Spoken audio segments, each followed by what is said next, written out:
আমি এখন রান্না করব গরু মাংসের স্পেশাল ভুনা রেসিপি।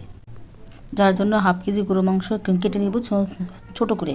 পেঁয়াজের বেরেস্তা, হলুদের গুঁড়া, মরিচের গুঁড়া, ধনিয়া গুঁড়া, 4টা এলাচ, 4টা দারচিনি, সবগুলো মশলা একসাথে মিক্সড করব। মিক্সড করে মাংসের ভিতরে দেব।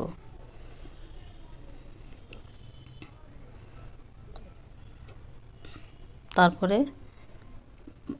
দেবো 1 চামচ আদা বাটা, 1 চামচ রসুন বাটা, 1 চামচ জিরা বাটা, 1 চামচ মরিচ বাটা। তারপরে দেবো হলো বেরেস্তা ভাজা তেল, আর দেবো স্বাদ মতো লবণ দিয়ে তারপরে ভালো করে মেখে নিব। একটু দেব হচ্ছে লেবুর রস দিলে মাংসটা খেতে সুস্বাদু হয়। তারপর দেবে একটু গুঁড়া দুধ, 10 টাকা প্যাকেটের গুঁড়া দুধ 1 প্যাকেট দিয়ে ভালো করে মেখে রেখে দেব 10 মিনিট।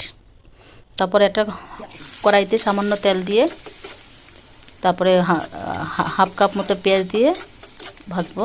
সামান্য একটু জিরা দিব। তারপরে পেঁয়াজটা হলে মাংসগুলো দিয়ে দেব পেঁয়াজের ভিতরে। তারপর একটু ভাজবো। এই যে আবার ঢাকনা দিয়ে দেবো। একটু পরপর নাড়বো, না হলে তলায় লেগে যাবে। মাংসের উপরে তেল না ওঠা পর্যন্ত লাগতে থাকবো। তারপরে সিদ্ধ হওয়ার জন্য সামান্য পানি দিব। সামান্য পানি দিয়ে তারপরে ঢাকনা দিয়ে ঢেকে দেবো। আবার একটু দেখবো, দিয়ে একটু মশলা দেবো হালকা। তারপরে আবার একটু ঢেকে দেবো, সিদ্ধ হয়েছে কিনা দেখবো। তারপরে একটু আড়া দিয়ে দেখবো। তারপর আবার একটু ঢাকনা দিয়ে ঢেকে দেবো। 2 মিনিটের জন্য একটু গরম মশলা গুঁড়া দিয়ে দেবো। আবার একটু দেখবো।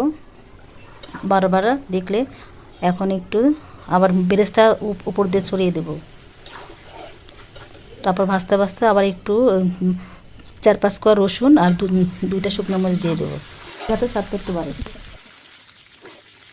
তারপর ভাজতে ভাজতে ভালো হয়ে যাবে। তাহলে আমাদের রেডি হয়ে গেল গরু মাংসের ভুনা রেসিপি। এটা খেতে অনেক সুস্বাদু হবে গরম ভাত দিয়ে এবং পরোটা দিয়ে।